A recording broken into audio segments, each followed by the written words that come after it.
Welcome back to Whamma Cage MMA-Bets. I am Stuart, the steel cage, the cage portion of Whamma Cage. This is my co-partner in crime here, Whamma Dave. He is the Whamma portion. This is a Whamma apparently, and bringing you the hot bet. So it's been a while since we've gone with a rundown of kind of how this show works and what to expect. So I'll pretty much give that to you right up front here. We obviously are two gambling enthusiasts.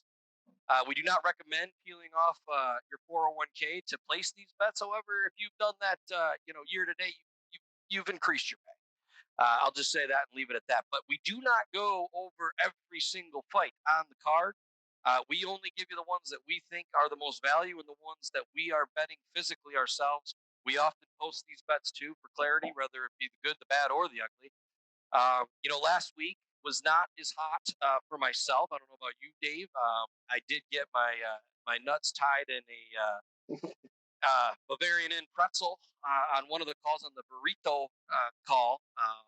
I thought the judging. I know that his opponent had more strikes, but I really want to see the fucking significant strikes on that one. I don't know. How did you fare last week? I was with you on burrito, and I thought he was looking good for at least two of those rounds. Man, he did a lot of damage to his opponent, and I thought he had a lot more power shots, just kind of like you're saying. But I think Vieira was my only one that I really got to cash in on. I was on Giga, so I was on the wrong side of the main event.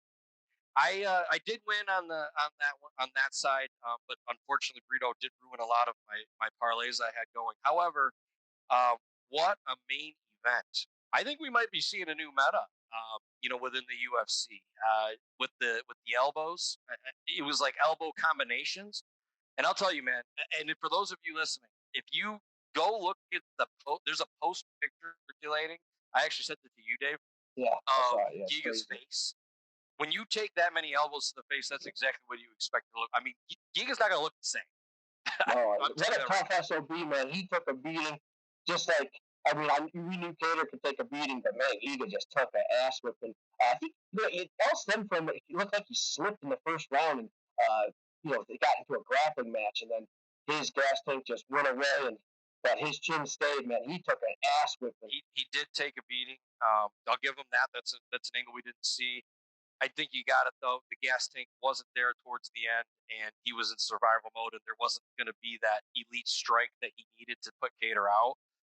And quite frankly, job well done. Cater did his homework. He brought some. I mean, I backlogged some of his fights. He throws elbows, but not at the volume that he did or the pace that he did. And, he came with a new game plan, and Giga struggled with it. So we obviously just to kind of give you another rundown, we'd like to give a little bit of recantation of the previous one, the good, the bad, the ugly, whether we won, lost, kind of a little bit of back and forth on that. Sometimes we do current events, but this one will not require any dissertation. The only thing that we were talking pre-show about the old Drake, which is not MMA related, but my God, I can't get it off my head. This fucking guy getting the hot sauce in the condom, and now he's getting sued for it. That's fucking just insane. I don't care if you're on this for MMA. If you haven't heard that story, you need to go ahead and look that one up too. I you know what I mean? Like, what does she? I don't even know. Believe all women, dude. Believe all women. Give them money. Like, if I'm the judge, it's like, well, maybe you shouldn't have artificially, tried to impregnate yourself and boomerang Mr. Drake, whatever the fuck his name is. Like, anyhow, I digress because this is a UFC show. Please like and subscribe because we are about to unpack one of the best cards of the year. Oh, yeah. Wink, it's only the second one, and it's a pay-per-view. So you can't be a cheapskate. You are going to have to watch this one live. I think we got some great bets on store for you. So without further ado, let's get into it. And if you don't mind, well, you know what? Actually, I've done enough talking. I'm going to pass the torch to you. You can talk about the first fight. Which one do you want on the board first here, bud? Well, let's take a look. We've seen a lot of cancellations already, and we've seen the card get a little bit mixed up here. So I'm going to take this one that we had for the previous week that got cut, but they're bringing them back, and it's definitely one of the prelims, and it's definitely the women. Vanessa Diampopoulos versus Salvina Gomez Torres. We really liked this one last week before it got cut, and we had a few good reasons. We got Vanessa here coming in as a slight favorite. And the reason why we like her is she's a tough chick. She's younger. She's going to be having a lot of experience coming out of the LFA. And Selena Gomez was actually supposed to fight on the Contender Series originally, and she got moved up last minute to fight girl Lupi Godinez, and she got her butt whipped. She's kind of on the tail end of her career at 37. She is definitely a tough girl, but it looks like the step up from the UWC to the UFC was a little bit too much for her, and I think Vanessa gets it done. And at only minus 140 favorite, I like that money line on her. I got the line right now, actually. Maybe it's moved around. Depends on where you're looking. I got it at minus 135 for Vanessa. But again, okay. I think the tough, the grit, LFA brings good talent out too. But, I think it's just a scenario where she's, just like London Bridges, man. She's going to lean on her till she falls. And, in women's MMA, we said this last time. We'll say this ad nauseum. You go with who you think is going to get their hand raised. You do not play knockout cards on women's MMA at current status of it. I think it's a good pick. I will bless the pick. And I think last week I said I wasn't going to put it on my card when we originally did the show, but this week, different week, different day. We're going to go ahead and pound that one in for Vanessa. Risky. I like it. Let's move on to a dog. My dog of the week. I like to give this one early. Keep the cliffhangers going. And some people might hate me for it at first, but you're going to have to hear me out. So we have Rodolfo Vieira versus Wellington Turman. Now, we have a heavy favorite here. Turman you're getting plus, current time of taping, you're getting plus 185. The Vieira side is negative 225. And I think that the obvious thing is there's a discrepancy in the grappling department. But I need to remind those viewers out there, and I was telling you about the line, if you look at the problem with Vieira, it's not so much about Wellington on this drive, on my pick, okay? It's more about Vieira. When it comes to having very good grappling, there is a prerequisite in the UFC, which is a 15-minute to 25-minute, fight at that point, not the 6 minutes of wrestling. You have to have a gas tank. If you don't have a gas tank, it's kind of like if a tree falls in the woods and no one saw it, no one was there to see it here. Did it really happen? Right? Doesn't matter what his wrestling is. I don't give a shit what he does the first 3-4 minutes of a flurry. If it gasses him, everything else is irrelevant. He does not have the upper hand on the feet. With Wellington landing, a full strike more per minute, better striking accuracy, better striking defense, the whole nine. I think he has more power as well. As far as the size of the fight goes, I mean, they're pretty much 73-inch for 72-inch reach, both 6 foot tall. So not a lot to talk about there. But I just think this guy's gonna get exhausted. And there's a quote from DC himself in one of Vieira's fights.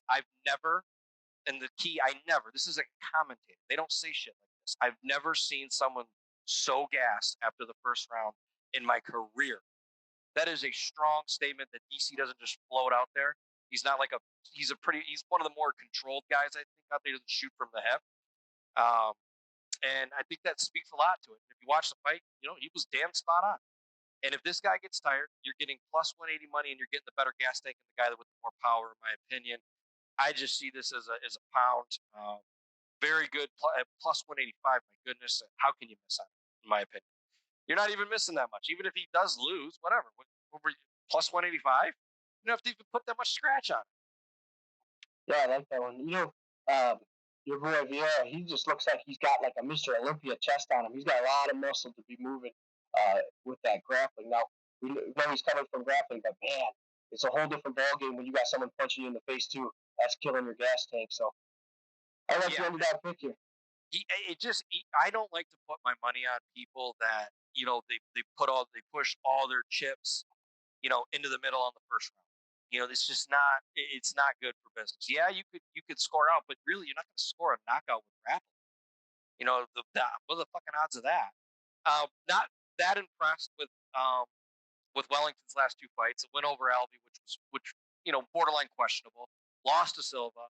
Lost to Sanchez. He did have a win at Perez, so he's really lost 2 of his last 4, 3 of his last 5 actually, and his latest win coming against Sam Alvey, who basically fucking loses to everybody. So not a lot to read there, but the gas tank is such an issue here.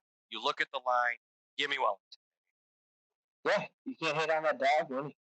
Speaking of dogs, I got another one here coming. Got another dog. So we got undefeated, without a lot of experience though. Pete Rodriguez versus Jack Della Mandela. And you got this dude, Pete Rodriguez, that's coming out of Icon, and he has looked like an absolute killer, beating the hell out of these guys in Icon. And he is a plus 240 underdog I'm seeing right now against Jack. And Jack is tough, dude. He's coming out of Australia. He's putting together a nice little win streak. I think he's 10-2. But man, you're giving me plus 240 on a guy that's got some solid power in the stand-up and on the ground and pound in Pete Rodriguez. I'll throw a little dab on there. I mean, make some money during the prelims, man, with these underdogs. He hasn't fought the competition where Jack has been at, but I still like him here. I'm going to go with the undefeated underdog, Pete Rodriguez. I mean, an undefeated underdog is never a bad pick when the line's just south of 300. You know what I mean? Like, again, and sometimes just to kind of give the listeners a little bit of a backstory on like the angles that you should be looking at, it's where are you finding your most value? Now, just because it's an underdog does not indicate it's your most value. But listen, if you got a guy that doesn't know how to lose, which real talk, winning is a mindset. Like let's not downplay that thought process. And fuck, man, at plus 280, you're right. It's not like if you look at the optics on things, and it's like I can see a true path to victory here. I don't see why I don't take that one. I really like that. Now, conversely, I want to give an example of what I feel to be a favorite. Now, we were questioning this earlier. Is this one still one still on the card? So I'm filibustering now. It looks. I think. Are you talking about Topuria? No, I am talking. Yep, Topuria. Yep, and Charles Jourdain. Is that one still on? Yeah. It looks like they moved that to the prelim main event. Which it rightfully should have been from the jump, in my opinion. But you got Topuria coming off of I think a stellar, meaningful victory against a guy that people duck in the UFC and all. All the upside in the world, 11-0, power, ground and pound machine. I mean, this guy lays on you and beats the living life out of you. Versus Charles Jourdain. Now, the line. You are laying a lot of chalk here. This line has moved up to 630. I actually got it at 530, so people are clearly coming in on the Topuria side. And I say rightfully so. And even at 630, I would still say this is a parlay piece, honestly. And I'm going to give you the reason why. And it comes down again to the grappling. Jourdain has next to no fucking takedown defense. In fact, he is a Brazilian black belt, so he feels comfortable on his back. And he kind of, in his own right, thinks that he needs to be there. And that might be a path to victory for him. And he's guilty of his own ignorance in this sense. And here's the thing that you have to think about. I'm going to go back to that Hall fight. Anybody that has watched Hall fight, he is everyone else, the top guy. You can see my hand. Let me get him in camera view here. This is the number one guy. Or this is the number two guy in jiu-jitsu in the UFC. And Hall's out of the camera that much better. His IQ, I don't even think Hall could beat you in a game of hit for hit. This guy can't strike for shit. This guy probably couldn't beat my little sister in an arm wrestling match. But his jiu-jitsu is so next level that this guy can beat 90% of the UFC. He could probably any given day he can come in and beat somebody the way that he wrestles or the way that he grapples. And Topuria, he took that in stride. He got into some really dangerous positions and got out of them, scrambled, didn't stay still. Had great control over his body on the ground. Now, here's the thing. Jourdain ain't going to – if Hall couldn't get him out with submission, Jourdain ain't going to be your huckleberry. Now, this is the secondary thing, which is Topuria's strength. Sorry, I can't fucking say his name. Give me the Britannica, damn it. His ground and pound is as vicious as it comes. This guy throws with ill intentions, and I can see this one. First off, you said earlier, get the sprinkle on the TKO KO. I was just looking at it. I did a bet put in live during this taping here. We got Topuria to win by KO, TKO, or DQ on DraftKings right now. Plus 240. Hammer that plus 240. I mean, it just doesn't make sense. You got minus 630 for this guy to win. And how is he going to win? He's going to beat the hell out of him. TKO. Take the under, too. whatever the under is. Dude, So that's Gary is actually going a to really get him good down line. quick. He's going to get him down quick, and he's going to lace in the elbows, the overhand hook that he was doing to Hall and put him out. And if Jourdain survives round one, he ain't going to survive much into round two. I'll tell you that right now. So I don't know if you have the under, you should give that to the listeners. But under 1.5 plus 100 on DraftKings that time of paper. Fucking even. I'm going to bet that one live on the show right here, people. So point being, there's a lot of angles here with this one, and it's not just because he's a favorite, but he's a favorite that you see that you're damn near. Listen, that's why they got to go in there and fight it. I'm not going to say that there's no way that he loses, but it's about as fucking close as it'll ever get. So hammer. Got to have room under. If you're a DraftKings player too, you've got to save room in your lineup for that as well. You absolutely have to, because this is going to be an early knockout. It's going to be one of your highest scorers on there. You don't want to have him off of that line card. Trust me on that. All right, cool. Let's see here. I have another one I want to talk about. This one's another favorite, and I like this one a lot because whenever you get a Nurmagomedov and you get a line that's not, that's south of 300, you go for it. Now, Cody Stamann, I could see why this line is a little bit closer because Cody Stamann is a good scrambler. He's got a good movement. He puts out a lot of volume. Very strong guy. Fellow Michigander. He comes out of Michigan. I have met the guy a couple of times. Great kid. But I'm not betting with him on this one. I'm taking the Russian. And again, it's the one thing with Stamann, too, when it comes to his grappling, I just don't feel that he has the control that I'd like to see. And this is against, mind you, lower level grappling than what he's going to experience in this fight. And I think we're getting a steal at a negative. I have it at negative 200 right now. I think you're getting a steal on that line. This is another one of those where I just don't. Stamann's not a guy with a whole lot of that kiss of death knockout power, which I think is going to take. And the other thing is too, the second reason, not the only reason, I said that about the first thing. There is a second reason why you're probably getting a line like this on Nurmagomedov, and it's because this one has a loss recently. Not his last fight, but the fight before that. And I think that the guy that beat him was actually on this card, if I'm not mistaken. Maybe the next card, one of the two.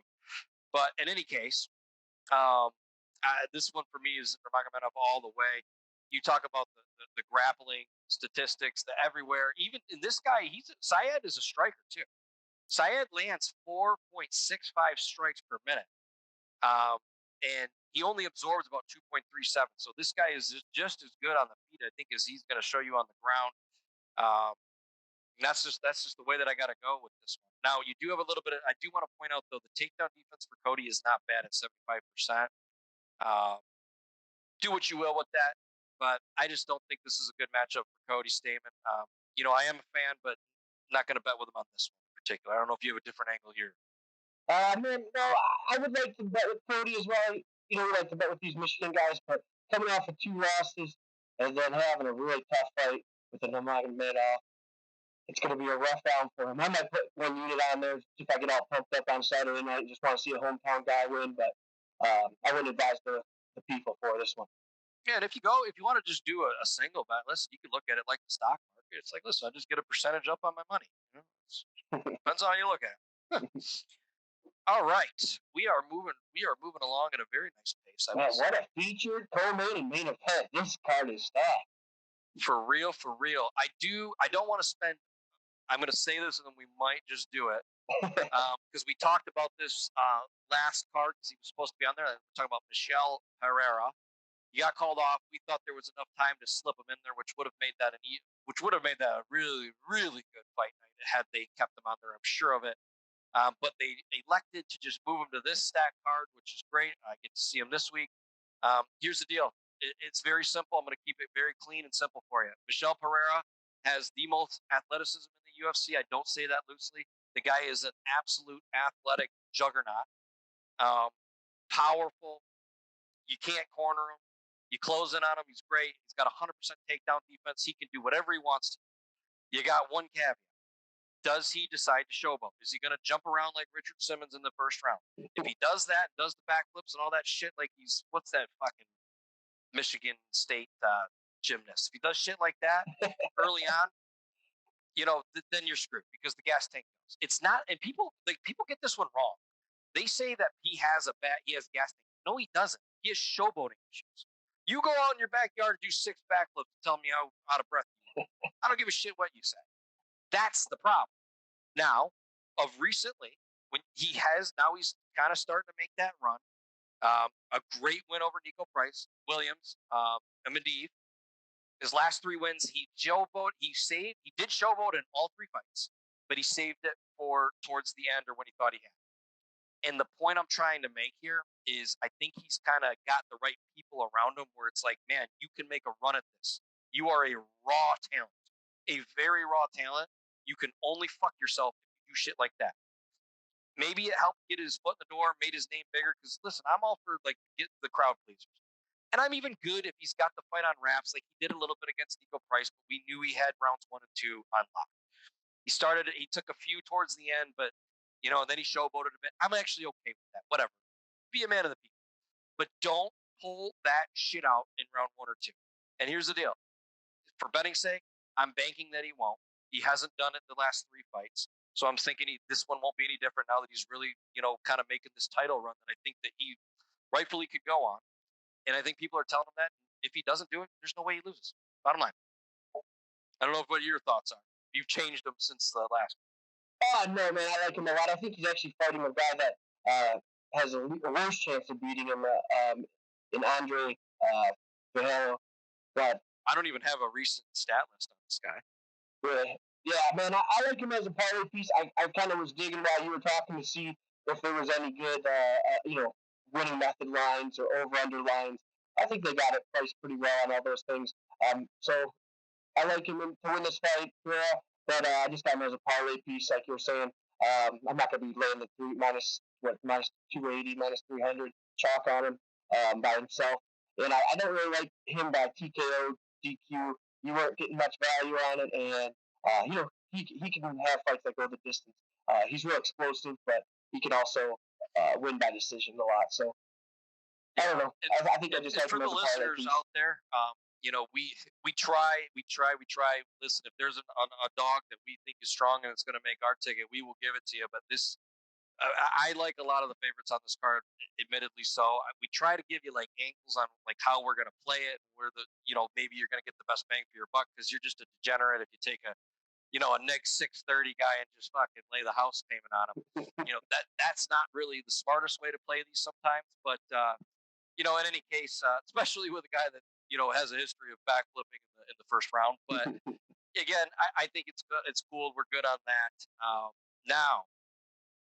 We are to the co-main in May, I believe, unless there's something you want to sprinkle in there. But before we do that, we do need to let people know, if you've made it this far and you've been with us forever, or maybe you just started, hit the like and subscribe. It takes 2 seconds, literally. And our people at YouTube, they're not charging you to subscribe to people, right? No, it's for free. For free. All right. The winners that we've been giving lately, I mean, if you just look at the last 3 shows, the amount of win percentage we have, I mean, I'm not a mathematician, but we won a lot, 100% 2 weeks ago, or 2 fights ago. Yeah, you don't got to be a mathematician to know that. That one was an easy one to calculate. But, man, I think we even went over 50% last card, and we had a bad card. So, if you want some free winners, man, hit that subscribe button. We're giving it to you every week for free. We don't got a Patreon that we're saving picks for. This is not a Zoom hot tub. We're in an actual fucking warehouse hot tub. So we can afford it. We don't need you don't need to pay us to give us this. We just want likes. Pay us some likes. Yeah, there you go. All right. Well, let's get cracking on this. Let's start unpacking it. So we're going to start obviously with the co-main, Brandon Moreno versus Figueiredo. Numero 3. Dave, I'm going to pass you the torch here. What are you thinking? All right, here we go, man. We got Deiveson Figueiredo moving camps. He took a hard loss last time. Didn't look prepared. Didn't look like he was ready for that weight cut. Didn't look like he did the proper things leading up to that fight. He goes to our boy Triple C. Now Triple C hasn't got a big win yet, but every time you see one of these fighters like Wellington that's been working with him, they've improved tremendously. And I don't think Deiveson Figueiredo needed to improve too much to beat Moreno here. I think he needed to get his cardio intact, his weight cut before the fight intact, and preparation to make the weight and be ready to fight on fight night. And, Triple C is going to have him all over those things. So I love the improvement that I think I'm going to see with him after working with Triple C. Triple C also was a training partner with Moreno, so he's got a little bit of inside info on how to beat this guy. So you got a talent like Figueiredo coming in at 100%, looking like a champion again. You give me the plus money. What do we got him at right now? Live line. Plus 180 for Moreno and plus 155. So you're well on the plus side. Yeah, give me 155 for the former champ. That before that last fight was just really lighting that division on fire. I know you had the draw with Moreno the first fight, but I think there was some points taken away and everything. So this guy's an absolute monster. I think Henderson Cejudo is going to bring it back out of him. I mean, think about it. They're about the same size. I bet you they got a lot of good rounds in. And hopefully with those good rounds too, you're hoping that the weight burn came by way of more cardio than dropping the fork on this one, because that's really the best way to do it. And the last two fights, I mean, here's the cause for concern, and I'm glad that he did change camps, because I think change was seen, because he looked a little off at the first fight. Albeit he did throw like 51 or something like that significant strikes in the first round versus like 13 the second time. So there was a big drop off, but it still didn't seem right. Then the second fight, you could tell that was not a good weight cut for Figueiredo. They fight at catchweight. Figueiredo beats Moreno 7 days of the week and twice on Sunday. It's just, there's no questioning that. The problem, the pause for concern and why the line is the way that it is, don't get concerned. Don't look at that and say, oh, wow, I got plus on Figueiredo. I never thought I'd see that. Well, there's a reason. His last two fights, he had a shit weight cut, and they're coming right back to it.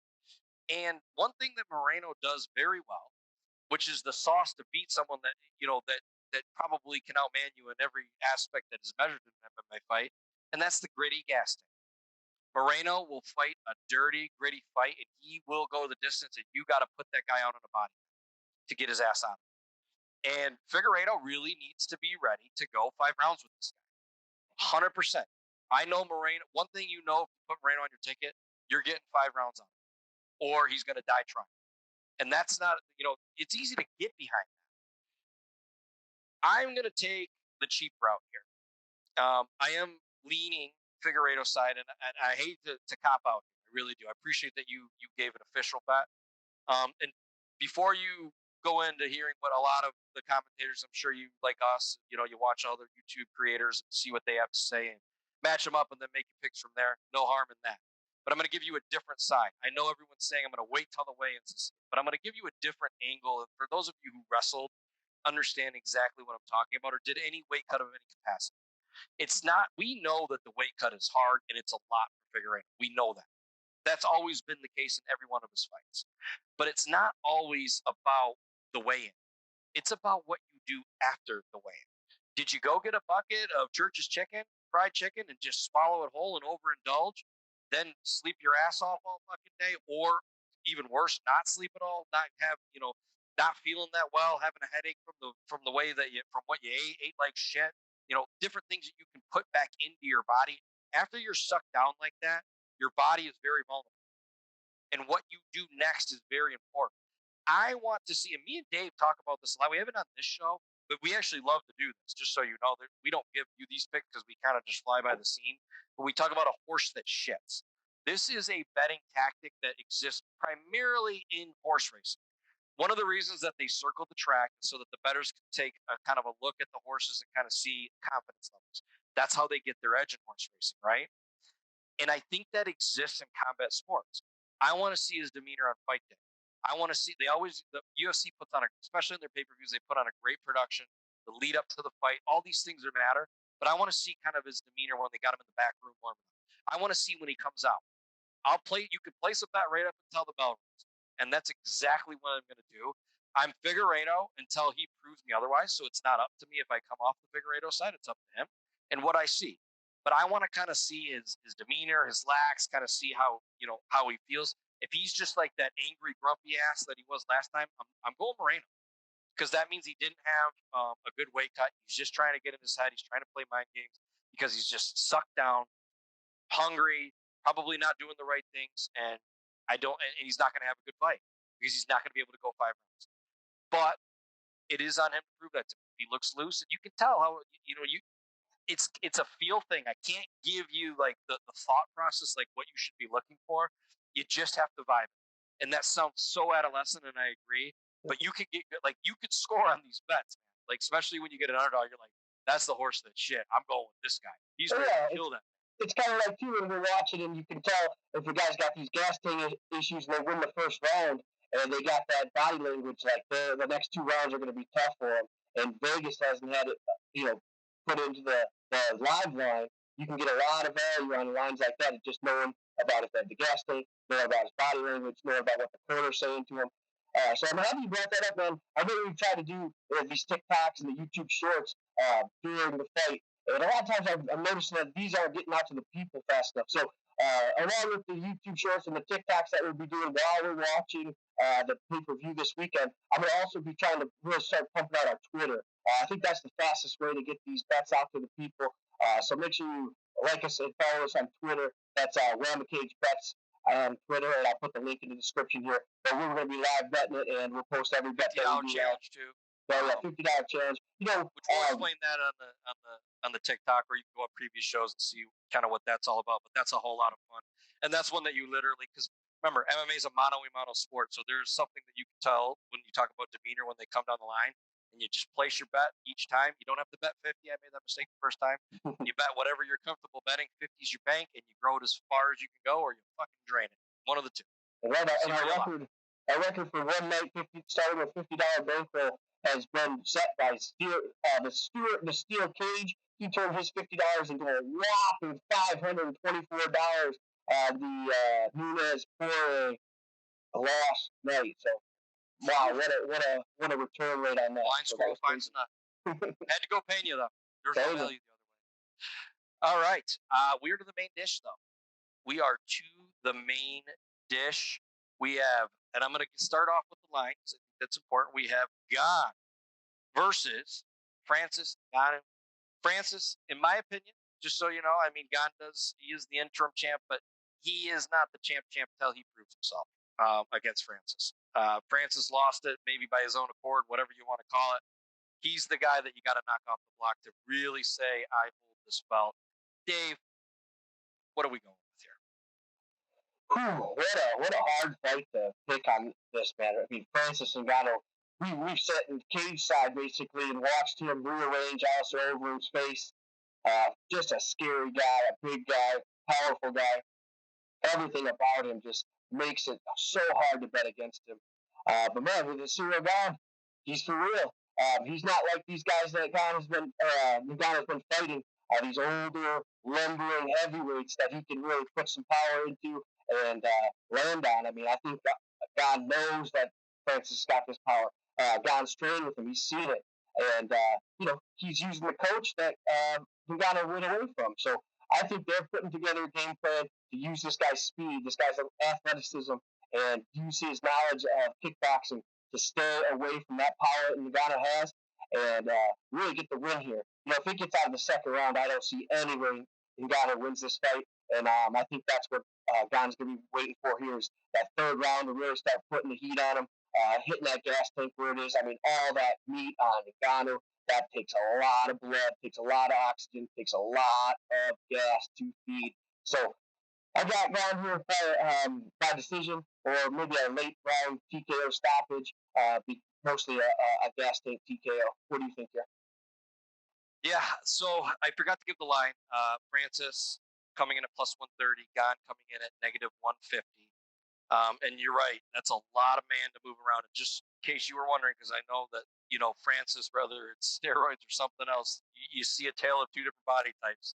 I've watched the fight lead up. The man is yoked right now. And yoked does not translate in 5-round fights the way that you would think, right? So that's a big thing. So, a couple things. Yes, you're right. Gane is not the type of fighter that Francis is used to. But one thing too that's important to note, because I've heard this on a few other podcasts. Francis, it's the same worry that he's going to have that he had with Lewis. Right? It's not. It's not true. Lewis is a counter striker. Lewis is a guy that can. The danger with him is that any time he hits you and he can go deep, even though he hates fucking doing it. He can go deep, and anytime he lays that paw on you, you're screwed. But he doesn't attack. It's not his style. Ngannou in these first 2 rounds will attack. He will get up into Gane's face, one way or the other. That doesn't mean that Gane doesn't lay a knee in there or a kick in there that puts him out, which is definitely a possibility. But he is going to have to weather a flurry in the first 2 rounds come hell or high water. There's no way that he doesn't. And if he doesn't have to, fine. Gane wins outright anyway. Just takes no damage. It looked like his last couple of fights, right? But again, it's an odds game. I think he can do it. I think he has the tools in his tool belt to stay at bay. I think he has the tools in his tool belt to hurt Francis when he does come in. This guy is athletic for the division. He can do it. He can hit him with a flying when he tries to come in. He can hit him with that kick that, you're not really seeing a lot of kicks at that level.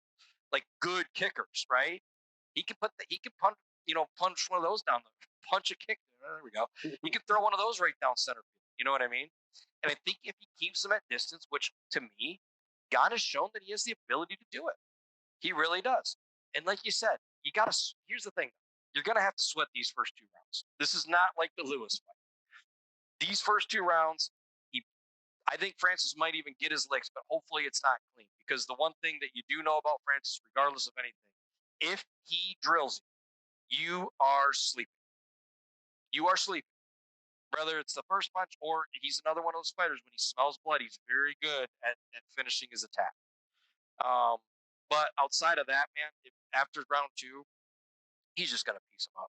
He's going to get pieced from a distance.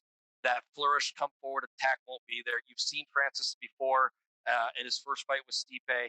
He really didn't have anything for Stipe in the first round. Nothing of danger. He was just surviving. In fact, I think you could say similar to the Giga fight. After Giga got hurt, he was just surviving. I see that's how this one plays out, man. I just think, Francis is he probably trains to push all his chips in the first 2. He knows how big he is. He doesn't want to carry that size around for 5 rounds, 25 minutes. And I really don't think that he showed me anything that he's even capable of doing. And, you talked about this before. There's some side shit with Francis right now. Like, why did he lose the belt? Why did he not fight? Now he doesn't want to be in the UFC, which, quite frankly, and I said this, 2 shows ago, I do think that, Francis is one of those guys that he has a bit of a pedestal where he can talk the talk. He was the champ. I don't think that Dana should be, it doesn't look good if Dana loses 3 people that held the belt in their prime in a span of a year and a half. I think that's a very bad look for the UFC. But I don't know why he's thinking that. Is he thinking retirement? Is he on his way out? Like, what are the questions? Does he want to just go and take some amateur fights, that he could make shit tons of money on, which, make your paper, boo-boo. I don't know what the deal is. But if his mind's in other places than Gane, it's a huge mistake. And, if Gane gets this one, he's going to be there for a while, my friend. All the tools in the belt should beat pretty much everyone off, and then he's just going to be circling back like Stamann, in my opinion, as far as the division goes. That's the angle. Yeah, man. With Francis here, there's a lot of weird things going on with this contract dispute that they're going over. Now, you got him wanting to, do things like box Tyson Fury. You got him wanting a lot of more money when he's going to take these fights. I just don't see a win coming from taking this fight. If he wins the fight, he's the champion and his contract gets extended for another year or 3 fights. So I've heard that maybe he's through with even sitting out the year because he doesn't want to honor his fight contract that he has for such low pay. Just the whole thing with this is just got me in a way where this is a title spot. Like, your head should be nowhere but God at this point. Exactly. You're going to fight this. Any business sense that you want to have, which, again, even if he wins, like, dude, if you go in there and you beat him and you're confident in beating him, we're only speculating, but maybe he doesn't have the confidence he's going to get the win here. He's trying to get the paper prior to it. I don't know what his aim is, but it's very strange that you see this pop up. I think it started surfacing about a month and a half ago prior to it, the championship title fight. We're talking business right now, dude. You should be buried in a fucking gym preparing for the fight of your life. Exactly. Getting on the treadmill, making sure your cardio's in line. Like, you got to be ready to go 5 rounds with this fucking guy if you want to get your hand raised. And it doesn't seem like he's doing that. It seems like he's focused on his next move. And when you are focused on your next move in a fight, you can't get lucky. This isn't a sport you get like. These guys don't go play blackjack for a fucking living. You know what I mean? So I don't know. That's as interesting as it gets for me. You know, when you brought that up, I think that's a very good angle that you need to be thinking about. Yeah, think about it, dude. This dude went on vacation and almost got their belt stripped. There's already an interim belt going on. And then when he comes back from his vacation, he's finally ready to fight.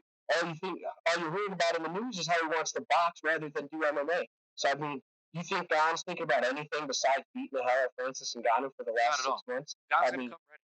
That's which means Francis has probably got like if I had to take a guess, it's speculation, folks. He's probably saying, "Listen, I'm going to go in there and I'm going to give this guy everything I got for a round and a half, and then I'm going to reach for the cage. I'm either going to kill or be killed. I'm putting all my chips in the middle for round one, and if I get the win, all right, I can maybe make my money in MMA, and I'm going to bend Dana White over the coals. If I lose, I'm going on to my next business venture. I'm still a big name. I was a big title fight. I can get a Fury. I can get one of these guys in boxing, do a nice little, circus pay-per-view, which are making a lot of money. Shit, me and your degenerate ass will be fucking buying it probably. But, again, this is the bet, man. So, without further ado, we didn't touch on this. We probably should have at the beginning. Maybe we can backlog this at the beginning, but we did sponsor a fighter, and we will be bringing him on for our next prediction show. I don't know the legalities if he can predict fights with us, but we are going to interview him nonetheless. Vince Murdoch. We are sponsoring Wham Cage MMA. We will be on the pants. Centered very nicely. And also the shirts. Be on the lookout for that, but it's going to be a great show. For those of you who don't know Vince, he has a pretty impressive story on his journey to MMA. He was actually set to debut in the UFC, and they caught a brain. I forgot the disease that he has. In his he went out, got the brain surgery, came back. He was on the Ultimate Fighter, scored himself a win. Now he's up there getting the record back up, and with all the COVID going around, I'm sure he's going to find himself in an MMA cage in the very, very near future. But anyway, we are sponsoring him for his next fight, and we're going to have him live here on the show. Maybe in the living flesh, maybe in Zoom, but either way, he will be here. So be on the lookout for that. That's again Vince Murdoch coming to you next week. Which I think is going to be a good show. Right? King of the Cage? What's that?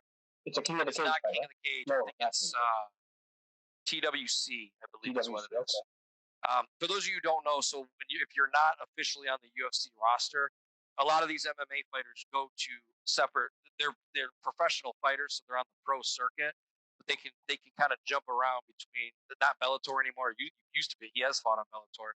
You could go to King of the Cage or any of these local promotions. And they count for their actual record because he is fighting an actual MMA pro. And then, you just kind of stay healthy, stay active. And then, you can get the call probably more so than ever before in a COVID world, which is exactly what Vince is doing. And, we're happy to be there along for the journey. Hell, maybe we might even get a promotion for him to be on one of the fucking flags he puts up on the cage for his MMA fight. We'll see. But that'll be coming to you next week. Like I said, we actually will be in Florida coming to you live with some TikToks and different things as we always often do. We're bringing back, we didn't do it last week, and I don't know why. We probably should have, but we're going to do it this week, the $50 challenge. We'll play some bets. We'll keep you up to post. And hell, comment. Tell us how you did on your $50 challenge. If you don't like some of our bets or you thought there was something we should have put in there, please speak to the class. Let us know how you feel. We're here for you. We'll be, we don't get a lot of comments current date. So if you lay one, we'll probably respond back, good, bad, or ugly, friends. But that's all we have, unless you have something you'd like to share, Dave. No, we're all good, man. Shalom, my friends. Good betting out there. Get those tickets ready, baby.